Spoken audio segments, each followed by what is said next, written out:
what happened? Wait a minute. See, I just thought I was ready. Yeah, you gotta hit record too. You gonna black out. Where's my window at? Don't worry about it. He acting real slow right now. There you go. Oh, there you went.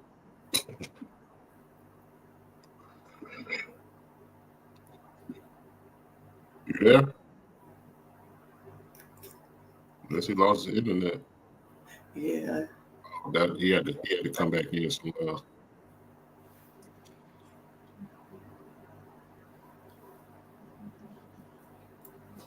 Oh man.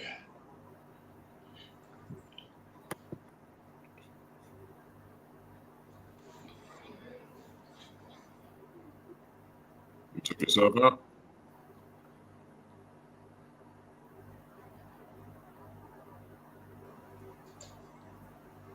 They have changed some things here, so Yeah, they did. I just kicked you out. Let me see if I can start it. yeah, I can't even hear nothing. You can't hear nothing? Cool. Oh, you gotta start it.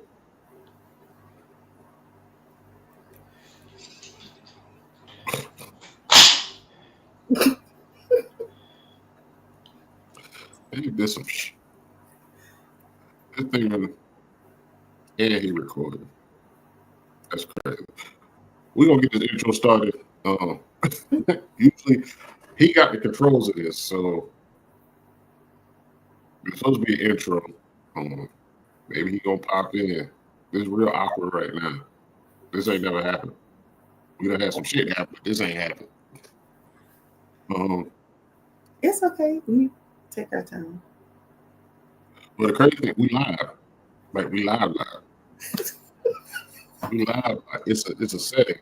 Oh, okay. I wanted to show you the dope intro we got since you into the content arena. So we are the brothers of BOTB. Man, he got me messed up. I'm Carolina Dirt 803, my brother Jay Walker III. He gonna get in here and hopefully he'll get this thing situated. But today we got Miss Trista Overby of 1983 Entertainment LLC. Thank you for having me. Appreciate you. Go ahead and hit the intro. You done mess us up for 2 minutes. Hopefully the viewers stay on in 2 minutes. Oh man, don't do that. There's something in here that changed, so that's what the issue is. Oh, it's not changed. Yeah, it's not allowing me to do the intro. Well, That's what I'm saying. okay, So, well, go ahead. yeah, this is the BOTB Live Show. I'm Jay Walker III. That's my brother, my partner, Carolina Dirt 803.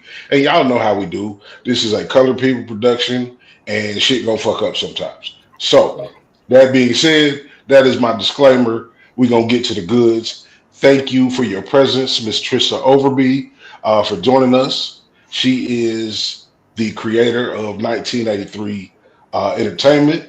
She's gonna talk to us about some projects. She got a bunch of stuff going on, ladies and gentlemen. She is via the internet all the way in the city of love, or nah, she's not in Paris. She just said France, and I don't get to talk to that many people that are in Europe. So, hey, how you doing, Miss Trista Overby? I'm doing well today. How are you all? Doing very well. Doing very well. This intro is not an indication of how we do business. We've done this umpteen hundred times. We normally do a better showing than this. But as an icebreaker, Mm-hmm. we go back to the villain thing. I'm gonna give you the who is a better villain. Um, Always Mister from Color Purple. He seems to be on everybody's lips. Uh-huh. Charles from Diary of a Mad Black Woman. Oh, goodness. Um, Michael Beach from Waiting to Exhale. Oh, Was it goodness. Waiting to Exhale? Yeah, out of those three. He always a bad guy.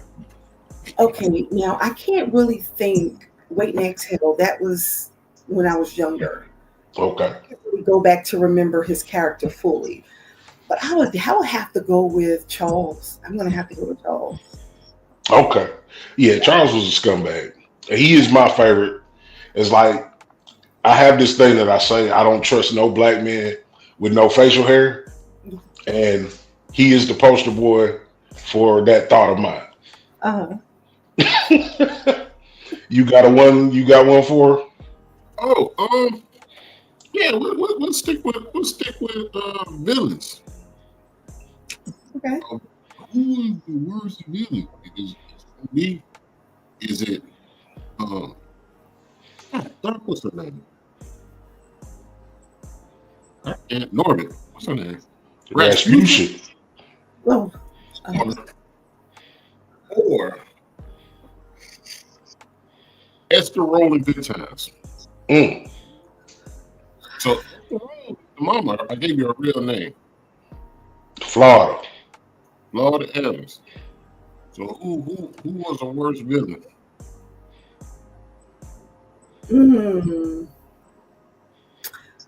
I would go with the first lady from from the Plumps. Yeah. It's a trick question because people said Florida Evans was a villain, even though she was only praising the Jesus.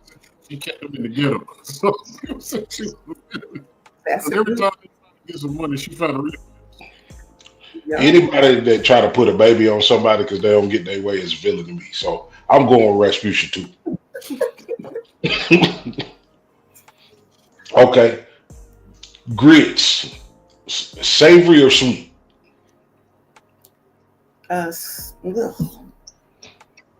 Savory.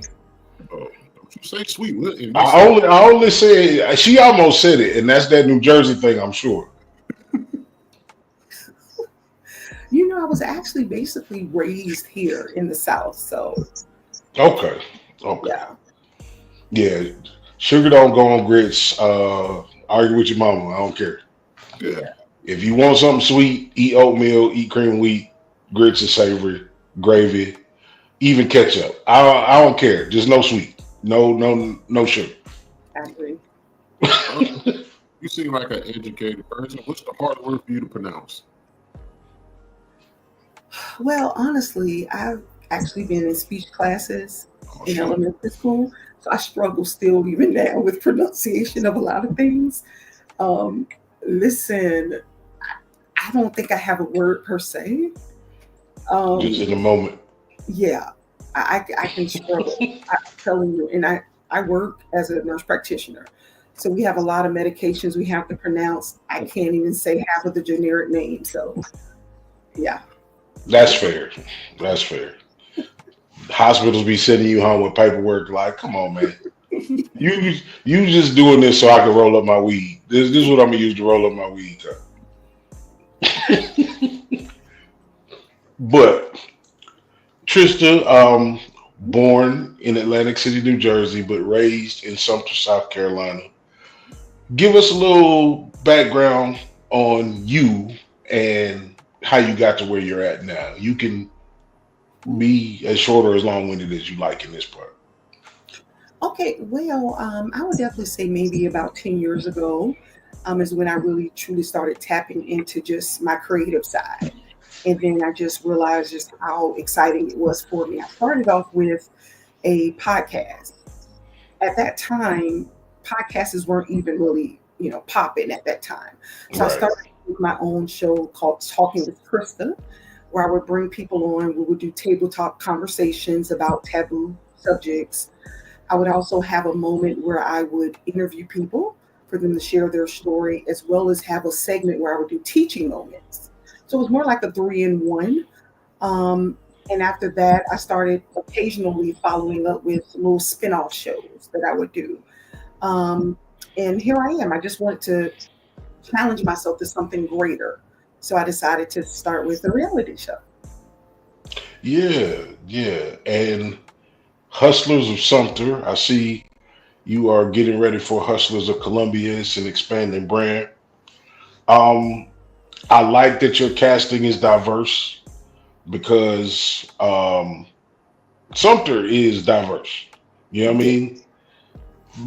And people don't believe it. It's a small city, about 40 miles outside of Columbia, 50 miles outside of Columbia. But they have an Air Force base, and Fort Jackson is also in Columbia. So it's way more diverse than you think on the outside looking in. Um, I watched a couple of episodes leading into the show, and you got some dope people with some dope situations, dope businesses there with their own personal message. So, what drew you to that project, taking on a project like that? Well, I'll definitely start off with saying that Hustlers is actually a franchise that I'm setting up. So Sumter was our first installment that aired in fall of 2024, and actually Columbia is out currently. We just Okay. premiered this past Sunday. So Columbia is the city, which is our second installment. So I would start off with saying that this vision to just do something for business owners, it basically came to me October 2022. And at that moment, it was more just an idea. And it came back to me October 2023.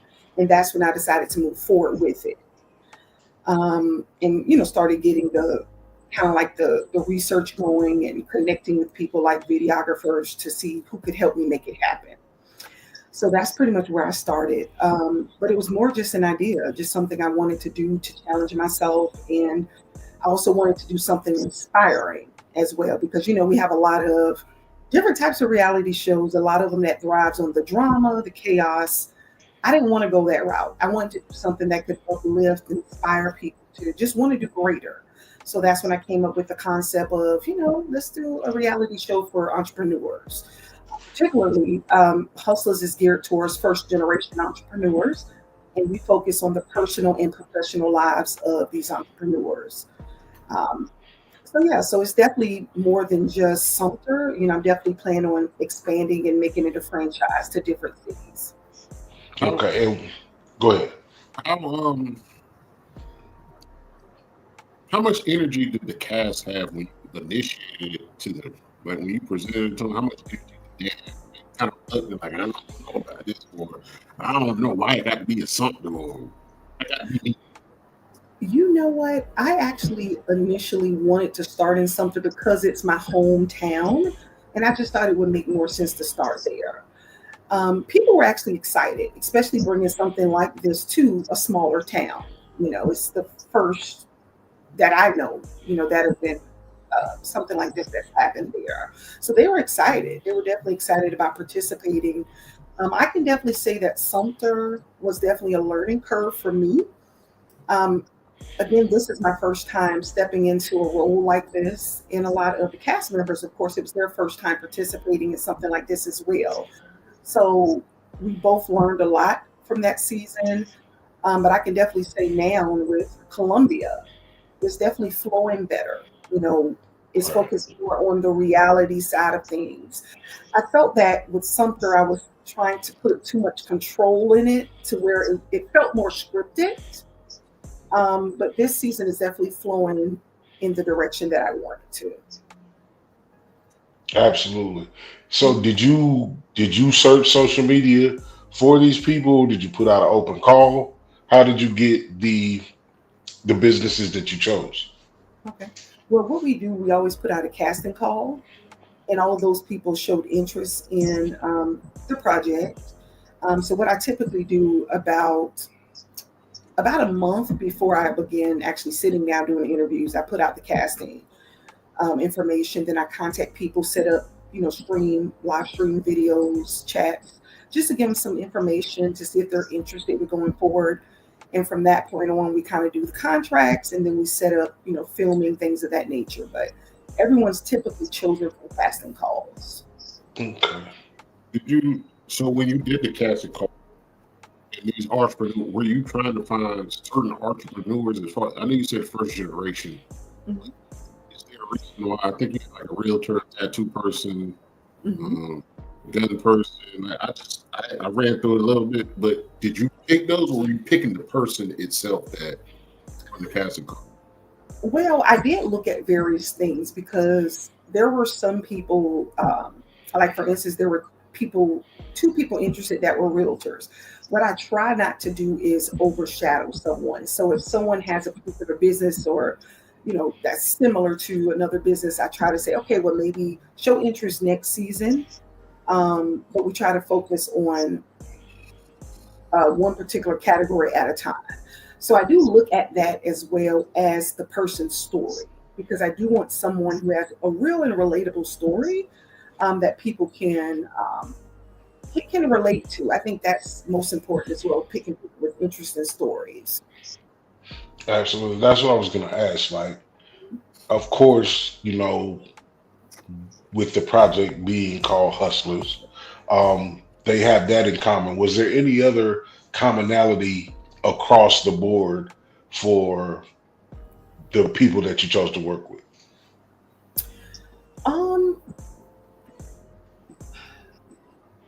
Other than like interesting stories at that time, especially with Sumter, I think that was the greatest thing I was looking for at that time.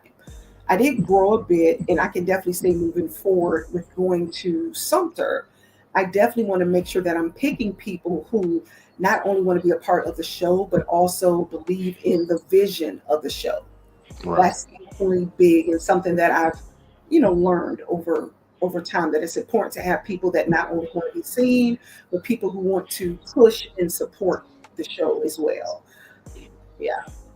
Support is a thing. There's a Yeah. guy on he's on Twitter, and I wish I could pull him up now. Um, he just did a reel basically saying that, in so many words, people in South Carolina are hangers oners. Like, they'll wait for somebody to get hot, or they'd rather support somebody outside of the state, but not support the people within the state. Yeah. And I had to say, like, yeah, I don't disagree with that. Mhm. Matter of fact, guy named HD, he one of our partners. He's definitely a hustler. Which is, niche by itself. You don't see many people doing niche woodworking, but he also used to shoot videos back in the day. He was a rapper. He did all types of stuff. He's one of our big supporters. But what the first time entrepreneurs in that aspect, and you're creating content, they understand that the content they put out there helps promote their business, because I don't think people realize that there's certain people in the content world, like us podcasting, rappers and stuff, like singers, that use social media now. But when you're talking about somebody who's a tattoo artist, they understand that record that content for them. You got to get your mic together. You Yeah, kind of in and out. went in and out a little bit. Oh, shoot. Oh, we doing real bad. Do they understand the content that you're helping them put out? Like, do they already do content for their business, or is this like content for them? Well, yeah, it's more, I tell them to look at it more like advertisement. There are some people that do their own, content and advertisement on their own, a lot on TikTok, putting out reels, things like that. So it does seem like some of them are aware, of the importance of it. But, everyone's not. It just, depends on the person. But some people are aware of the benefit of it. For sure. Who is there somebody that you want to spotlight that is benefiting from it? Because I know for a lot of people that don't understand social media, that don't understand the internet, and what their personality is portrayed as, is there somebody from your group that just immediately fell in and you was like, oh, they get it? I don't think it's one person particularly. I would say there's multiple people that seem to have gotten it. There's not one person in particular that comes to mind. Okay. I would say the majority seem to have gotten it. So it's not one person in particular. Yeah, because a lot of these people, they're business owners, and even though they may be at different points of their business, like some people may be starting fresh, some people may have been in the game for 5-10 years. So most of them kind of understand the benefits of it. How did what was their energy to start, the middle, and the end? But as the entrepreneurs for the show, how was their energy as a group at the beginning, the middle, and the end? Okay, so you're asking at the beginning of filming and then the end of filming? Like for the creative process, you're talking them through it, you're getting them started to film, to them filming, to actually being finished with the production. Okay, now let's go back to Sumter. Like Sumter, it was a learning lesson again for me. It's my first production, and for a lot of the cast.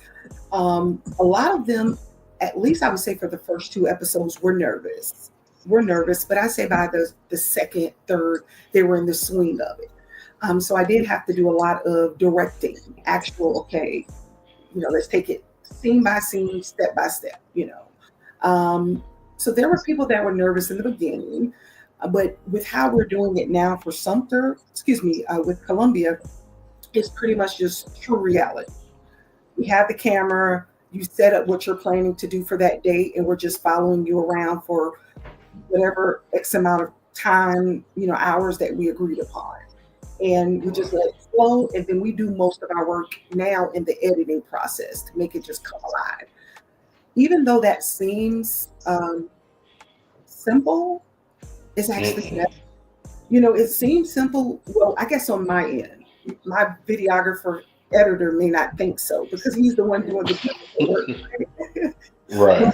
And as far as having to direct, it seems very simple, but for some reason, I did initially try to feel like I had to force it with Sumter and control it. But now I realize that simplicity is really better, so just let them do their thing and go from there. How are you received in the public? Like when you were carrying around all this equipment, you got these lights and things and then I just know that country ass people just kind of be in the way. Like, so how is it when you hit the street filming? People do look. But what I try to do is whenever I go into especially like public areas, or if there are going to be areas where people may be in the camera, I try to ask. Like, for instance, we went in, it's a smoothie shop in Columbia, popular smoothie shop. I can't remember the name right off, but I made sure to ask the boss or manager, hey, can we film? And any people that were in there, the customers, they were fine with it. So I just make sure to be respectful because I do understand that not everyone wants their establishment or their, likeness in these things. So, but yeah, people do look and they stare because it's not every day that you see people being followed around with cameras. So.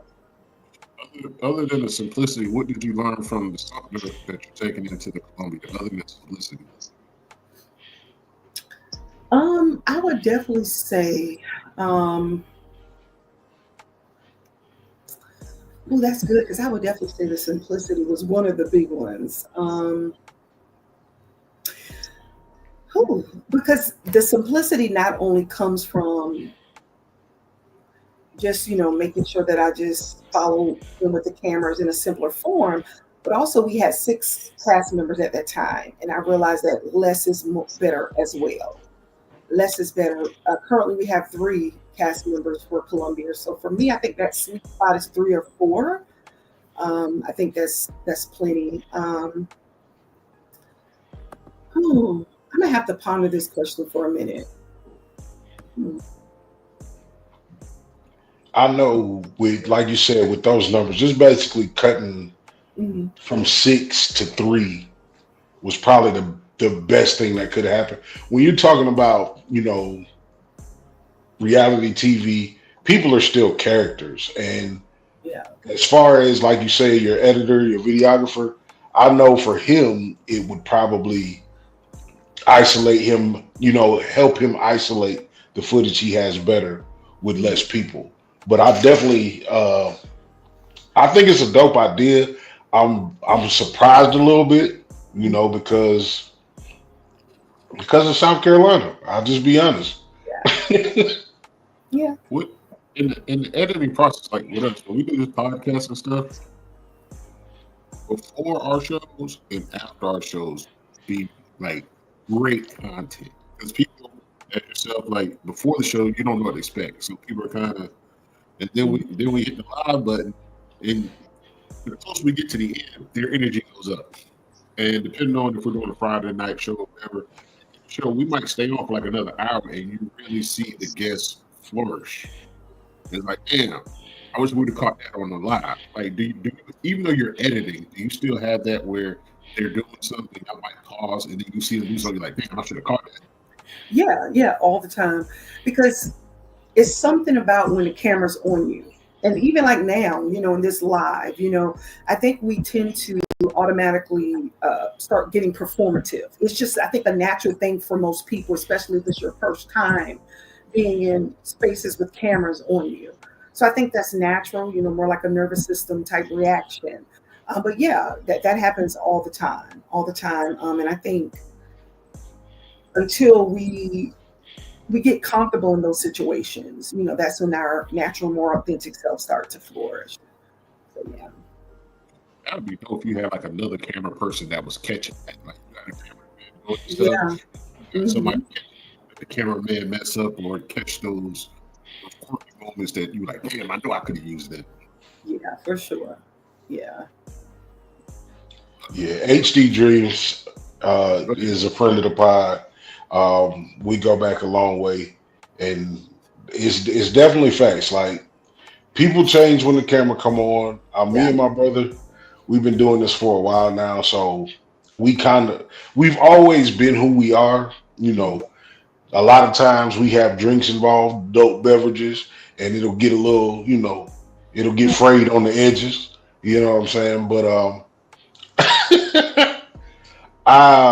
what we found is everybody is with the shit until that live button goes red. Mm-hmm. You know what I'm saying? So, real quick, could you tell if somebody was faking it as far as their energy or as far as what they're doing? Yeah, for sure. Yeah. And that's a part of what I meant when I said I felt Sumter was more scripted. That's pretty much what I meant. Like, people were trying to act. That's what I meant by the scripted part. And I just felt like, this isn't it. But in the same breath, when you have people who are doing this for the first time, they're nervous. And, I'm there trying to help them the best that I can, but you can't make people feel a certain type of way. You have to work with what you have. So that's why I said that I didn't notice that people were more scripted. And I think it was just because, it was new for everyone. They were nervous. I actually have one young lady from Sumter who wants to come back on season 2 this fall. She was like, I got it together now and I'm not nervous anymore. So she wants to come back. But yeah, so yeah, you can definitely tell. I feel like reality TV is definitely, it's always been the hardest. You know what I'm saying? Like, we go back to a certain era. I'm a little older than you, so I go back to like the original Road Rules. Put 7 strangers in the house and see what happens when people start being nice and start getting real. Like, the evolution of reality TV. Now, there's really good reality TV that has come about, and I don't think people pay attention to the differences. Your HGTV is pretty much reality TV. Yeah. Those are not actors. Your cooking channels, Food Network, those are reality TV shows. Now, a lot of those people, chefs in particular, have personality already, so it's good TV. Getting it at a more grassroots level, at a more human level, dealing with these businesses. I am old, like, let the young people tell it. I'm old. I'm up. I've been up, but I'm comfortable with that. I'm out the way. I don't want no smoke with you, young black men. I'm trying to stop saying YN. I feel like we perpetuate the stereotype even worse, even though some of them is YNs. But I love what you're doing, and I love the approach that you take to it. I hope that people gravitate into it and put the energy into it that's required. And if they realize that all they got to do is do what they do, you know what I'm saying? That's the hard part. You know, you chose them for a reason. So I guess that whole psychological thing with them trying to, come to grips with that. Yeah, we've had. Does it still sound messed up? You still a little choppy. Well, we had guests, we had them on there, and they got extracurriculars going on in the background. Like, you ain't got to be young, fine, flashy right now. We just need you to sit here and have a conversation. They be having all types of stuff going on, trying to have that persona of life is going, but it don't have to be like that all the time. Yeah, for sure. Mm-hmm. Yeah, we try to be. We're in a space where we're going to be. We're characters ourselves. We're characters in our regular life, whether the camera's on or not. So, for us, it's important for us to not step outside of who we are. Now, are there scenes for you with your project that you're like, I can't replay that? Like, have you run across those types of things, or even had them say, please don't put that in? I would say no, but if I had to think of something mildly, on Sumter last season, there was a young lady that was speaking on something, a beef with her and somebody else, but there were some legal issues involved. So there were some things that she said, and I do remember later on she was saying, okay, well, could you, maybe not put that part in, because I guess the girl or whoever reached out may have assumed that, hey, maybe she would say something about her, on camera. And yeah, she didn't reach out like towards the editing process asking if we could not put certain things in there, but that's one thing I can think of.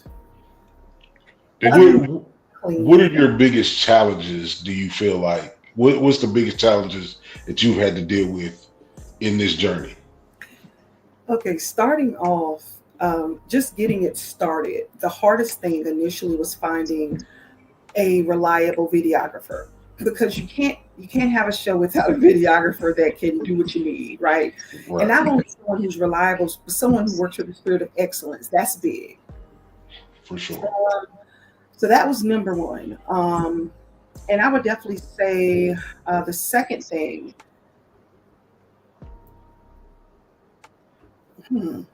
I would say the second thing is just making sure, like moving forward, that I find people that genuinely have a passion for just the vision of the show. I think that's the biggest thing. People who want to do it more so than just to be on, camera, so to speak.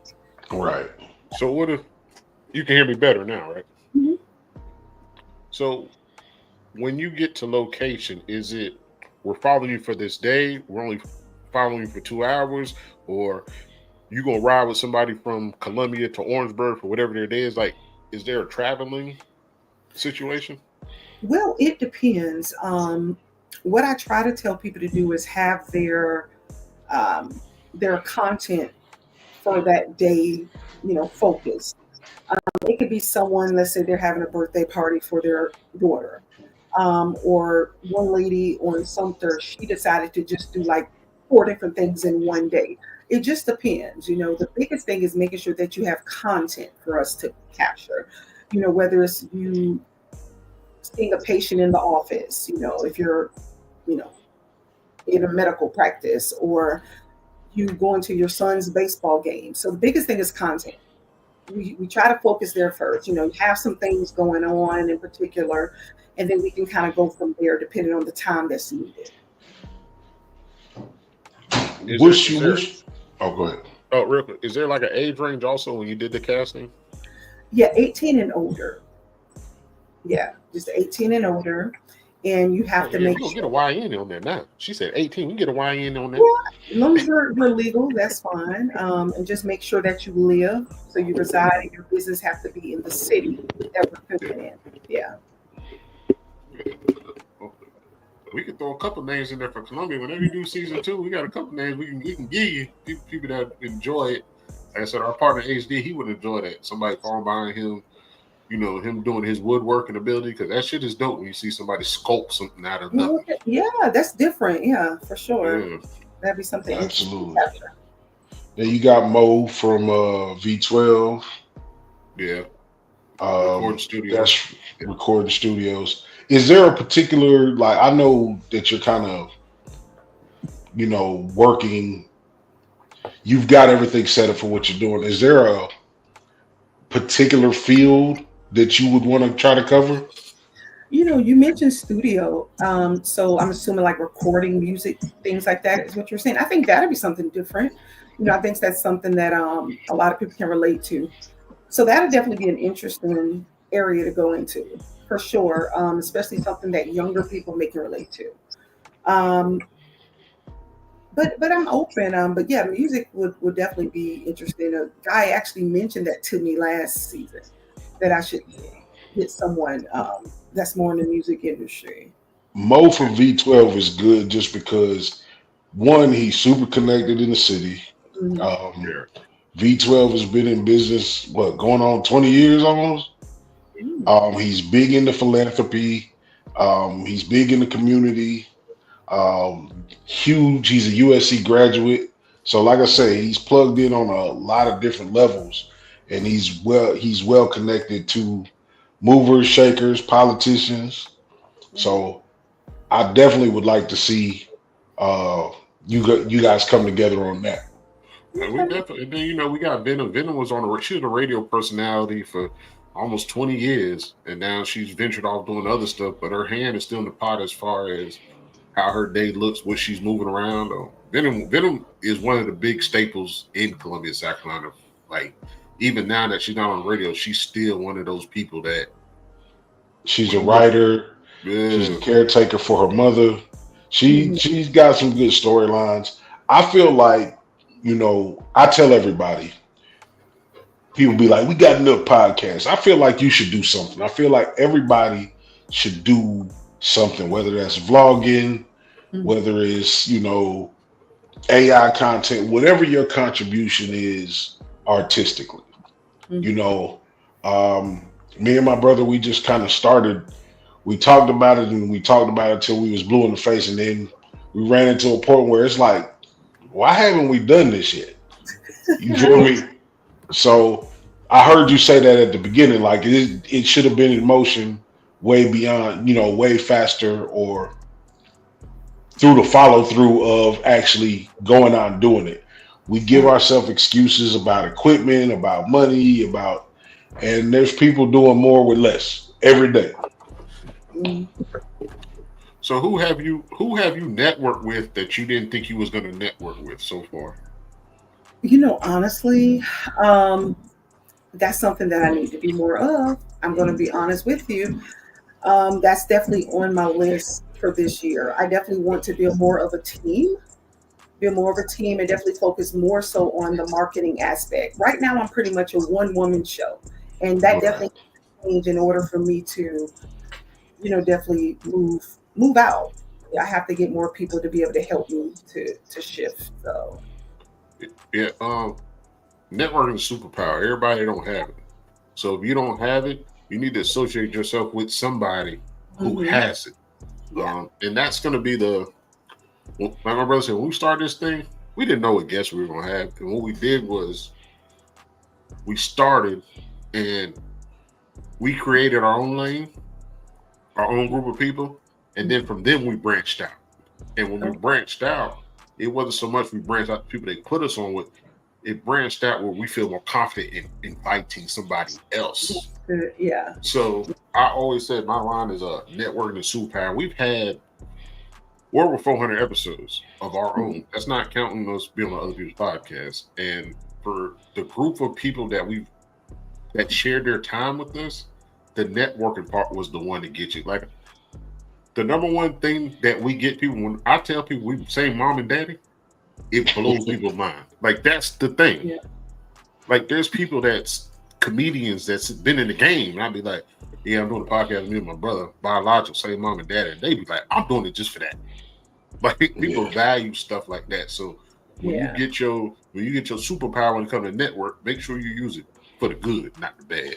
And then he can shoot you some names of people, like I said, interesting people in the city that have, not to say, because like I said, I've looked at, you got some self-defense or martial arts instructors on there as well. You got the VIP tattoo lady, the realtors, like those types of, the music studio thing, it's going to grab the younger people. You know what I'm saying? Everybody's not ready or able to buy a house.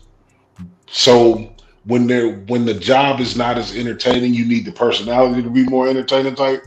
You feel me? But also just I'm glad that you're doing what you're doing. I appreciate it. I appreciate your energy and the vision that you have for yourself. We're definitely trying to work and do different things. It's always a grind with this type of content, you know what I mean? Or with content in general. So what keeps you motivated? Oh, you know, that's a good question, because I can definitely say between Sumter and branching out to Columbia, there were some moments I was like, what is this? Like, what am I doing? You know, but I can definitely say, just, having some support for people, as far as people to talk to about this stuff that get it. That's the biggest thing. So just being able to be real in those moments with people that get it, like, hey, this is what's going on, and I'm like, I don't know about this, but it keeps me going. It keeps me going, and they always just need to know what to say when I need to. This guy is your key. This guy is your key. He knows a little bit of everybody. Yeah. So go ahead. I was going to tell you, you should promote an event and not a casting call. You should do a content event, even if it's like 20, 30 people. And you bring them in and they politic, and that's how you survey who you say, hey, would you want to be on this show? But it's a content thing where people are giving their content, they're giving their business, they're giving ideas, they're doing all this marketing and branding. And then you pick them out the group. And what that does is they value you for the event, but you're networking. So there's gonna be people that don't know you and be like, hey, she had this event, it was like 20, 30 people. Shit, it's probably about 6 people with a real job. Like, there's gonna be some people give you the negative and the positive, but out at meeting, you'll be able to dissect, and your networking will go crazy. What's your ultimate? You gotta come out the shell. For sure. No, I do. Yeah, you're right. What's your ultimate goal? What's your pinky in the brain level goal? Okay, well, let me say that Hustlers, the franchise is just starting for me. I do have some future cities. I'm actually residing back in the States. Currently I'm in France, but I'm residing back in the States in California. So I do look forward to doing a show in California soon. But it doesn't stop there. My goal is to actually have the streaming platform with nothing but 1983 original content. So I do have other shows outside of Hustlers that I have lined up. It's just a matter of getting them out there. For sure. It takes a lot. It takes a lot of, like you say, it's not always the money. Like we always say that the most valuable thing in the world is money and jewels and rare elements. It's time. You can never get back time. You feel me? So and that time, you giving somebody 15, 20 minutes a whole day to record and put on the internet for the next 18 generations to see. That's what people don't understand. Yeah. Like that's your generational wealth when it comes to generational time. My great grandkids that I know I'll never see will be able to see me. And you're giving them that. They might not know that. But because the way the internet is built and you push the content, that gives them a generational life Yeah, that's a good way of looking at it. Yeah. The digital world, like it's one of those things like you never know exactly what your future holds. Had I thought, if I would have thought about, if I would have thought more in depth about how content would work, um, it would be a lot. We would have a lot more skin in the game than we have. Mhm. So, how do you feel about the future of content and digital technology, and what people will want to see? Yeah, that's good. As far as what people want to see, I think it's definitely going to come to a moment to where people definitely want to be inspired. Even though it may seem as if the drama, the chaos is selling, I definitely think there's a shift that's happening, to where people are talking more about healing and things of that nature and, working on with generational trauma, things of that nature. So I think a lot of people are going to want to be inspired more than anything eventually. I definitely think there's a shift, and that's pretty much the type of content I want to focus on. Yeah, it's enough terror content because we live in the scariest movie ever right now in real life. We Uh, we so the same guy Woodworks, he's actually starting a group that do their own farming. Like Oh, that's a because the way the world is, fruits and vegetables are high. hmm. Uh, More people are trying to get out and grow their own fruits and vegetables, and he's Yeah. actually in the middle of his journey of doing it. That's dope. Okay. We have a black lady. She does hemp. She grows her Okay. own like a hemp hemp on a farm. family farm. Yeah. On a family farm, Hmm. helps you grow your hemp. We have names that we can throw to you to for you to introduce to bring another aspect as far as all right, you haven't had this type of guest Hmm. now. Will they work for you? That's on you. Once again, this is networking. This is us just dropping names, y'all having a conversation and seeing if it works. Okay. Appreciate that. It's definitely different. Do you have like you finished Sumter, you dropping Columbia now. What's your next project? Well, actually, we're gearing up to film Sumter season 2 in the fall. Okay. Pretty much each city will have its own particular time that it airs during the year. So Sumter will air in the fall. Columbia, I'm trying to shift more to the springtime, even though it's technically airing over the summer. And then I want to focus on California being over the summer. And then I have more that I want to add as well. But for right now, that's what we have in motion. Yeah, Just you Well, recording gotta go. I'm in one two, of the You I'm gotta in go to one of Charleston. You gotta go to the Charleston. hustler. Yeah, I feel like that. I tell my brother all the time that Geechee accent needs more mainstream attention. I just think that I just feel like there's so much character, culture. You just feel different as a black person in Charleston when you get there, hmm. Yeah. like whether you want to acknowledge it or not. But I'm currently in one of the most hustling cities in the world. I'm in Detroit, Michigan.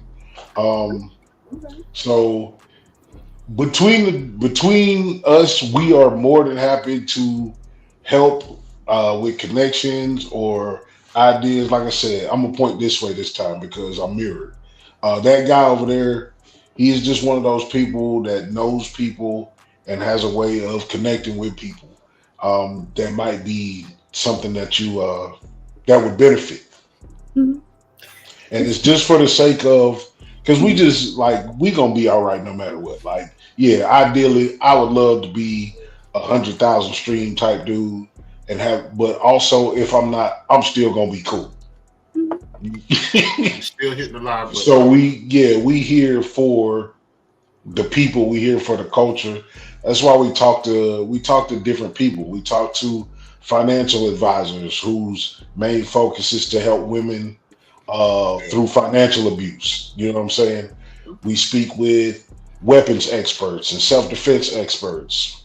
We speak with carpenters or uh, this lady has a wrestling podcast. Young lady, Yeah. fabulous personality. Like we in it to show the multi. layers of people that look like us. Since those other people seem to only see us one way, I feel like it's our job to put ourselves on different platforms. When you take offense if you invite somebody on and they be like, nah, not ready, that's only because they're waiting on your shit just to blow up even more. Would you take that personally because you're looking at it from the ground up? Or has it already happened?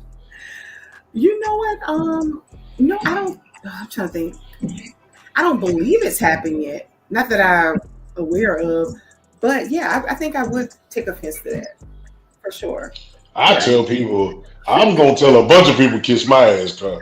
Please believe Kiss my ass so what? And then I'm pretty sure there could be people that they have businesses, but they're not applying because of that reason. So I'm sure they have their personal reasons, but yeah, I would definitely take offense to that. it's like you can't make them look bad. That's the whole point of a reality show. You're putting out your own imagery, you're advertising your own business. So you're just giving them a way to actually do it and put it out to the world. Um, it's crazy how some people react to. We're at a like people thought that oh, this internet thing it'll come and go. No, this is part of the fabric of people's lives. Cause Yeah. next time you go somewhere, just walk out your door. Just the panic that sets in when you drive off from your house and then you realize, oh shit, I ain't got my phone. Or to try to sit in the doctor's office for 45 minutes and wait for them to call your name. Try to do that without a phone. Hell no. That- I got worse than that. I'm sitting in the living room. I'm trying to look at my Ring camera and won't connect. I don't want to get up to look through the window. Yeah. I'm trying to get my Ring camera to come on. Get your big ass up and look out the window. I ain't do it. It's technology, man. It's like we were saying at the beginning. We have a lot of choices, and I love internet content. I kind of stopped messing with. I unplugged from cable over 10 years ago. Yeah. I don't care anymore. I don't really too much care about Netflix. I can literally entertain myself with YouTube. Yeah. Same. And you know what I'm saying? And it's like people need to find out to maximize their life digitally because that's the new currency. Yeah. Hollywood is not going to be Hollywood for too much longer. Right now, Atlanta pretty much got it. People is not, you know what I'm saying? Atlanta is the new Hollywood, and they're putting out a lot of stuff. I see a lot of the YouTubers, the Tubi people that are excelling in this space, man. We talk about Big Ja, the lesbian homie series. Yeah. That is phenomenal work. I don't know if you heard of him. Yeah. I know. Okay, yeah, Big California. For the people that might run across this, look up Big Ja, BIGJAHH, and he just got all kinds. It's mostly comedy, but he got some real life situations in it. I just want people to take advantage of the opportunity to give somebody important content, whether it's enriching, educational, entertaining, whatever the case may be. So do you look at that as you are the centerpiece? Like, have you thought about like you're the centerpiece for this movement? Like, you're the owner and the creator, but you're the centerpiece. But you can have an owner that don't touch shit. But with you doing all that, walking around, picking the staff, you said in something you was more direct. In Columbia, you're letting it go. Like, you're learning actually how to work behind the camera. But do you see yourself as like the centerpiece? Well, yes, but I don't think I really viewed it as how you said it. It seemed like it was more impactful. It is. But yes, I see it that way. Say it but with your chest. Say it with your chest. I see it that way, but how you just said it, it gave me a different way of looking at it. So yeah, so I definitely believe that, and definitely can see that. Yeah, I definitely have power to really do something great with what I'm doing. So, It's yeah. it's all about the presentation. When we first started, I had a little layout where I would invite people on, and I sent it to family members, and they were like, "Yeah, but what is it?" And I'm just like, "It's an invite." They were like, "But you didn't say what the invite was. You invited them to come on the show, but what is the show about?" And I'm just like, we have conversations. Like, that's the other thing. Like, we're not in one niche where we're trying to do TV. Like, it's a lot of stuff. And then I broke it down, and she taught me something. So now when I present it a little better, but then I still present it in our way because we the dogs. It's me and my brother. It ain't nobody else. We the dogs. So like my brother say, if somebody don't show up, that thing gonna hit beep, and that thing gonna hit record. And the guests won't even matter at that point. Because this is who we are. So we are the life of the show, and you are the life of your content. Yeah. But understand the life of your content, you got to walk a certain way because you are the life of the content. Because they can go out there and do something foolish, but it results back to you. Right. Yeah. You can do something foolish, it don't result back to them. So you are the life of it. Yeah. I'm glad, and it's a pleasure to meet you. I'm definitely gonna keep up with 1983 Entertainment. I'm sure you got a bunch of. Well, you've already talked about everything that you got coming. I'm gonna go back and watch the first season of Sumter and catch up on this throughout the next couple of weeks. We're gonna get ready to get up out of here. Is there anything else that you want to say? You want to share your social medias, anything like that? Yeah, definitely. On Facebook, we are Hustlers. If you want to type in the URL, just type in Facebook /Hustlers Franchise, and we're actually at Hustlers Franchise on Instagram as well, and 1983 Entertainment on YouTube. If you want to watch any of the franchises, currently we're premiering Hustlers of Columbia. Go to 1983tv.com. 1983tv.com to watch. That's awesome, man.